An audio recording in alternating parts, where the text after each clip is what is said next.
your wavy silky hair, এত সুন্দর hair কখনো আগে দেখি নাই। ফানি থিং কি জানো, আমার একটা বান্ধবী আছে যে একটা টাকলাকে বিয়ে করছে এবং আমি ওকে একটু আগে চ্যালেঞ্জ করছি যে আমি বিয়ে যদি করি অবশ্যই একটা স্মার্ট হ্যান্ডসাম ড্যাশিং ছেলেকে বিয়ে করব। ওইসব টাকলা বড়লোক ছেলে আমার একদম পছন্দ না।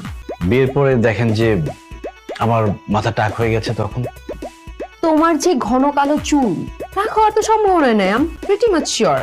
এনিওয়ে শুনো, তোমাকে আমি বিয়ে করতে চাই, সো তুমি তোমার ফ্যামিলিকে নিয়ে আমাদের বাসায় এসে বিয়ের প্রস্তাব দিবা, ওকে? তোমার আমার শালা কিন্তু লাখে একটা, এমন সুন্দর ফর্সা এরকম ছেলে কি আর পাওয়া যায়? আল্লাহ তার একদম নিজ হাতে বানাইছে। ভাই শুধু মেয়েদের কথা বলতেছেন, মেয়েদের বাবাদের কথা বলেন। শুধু মেয়েরা মেয়ের বাবারাও তাকে তুলে নিয়ে যেতে চায়। তারা কেন তুলে নিয়ে যেতে চায়? বুঝি জামাই বানাইতে চায় তাদের।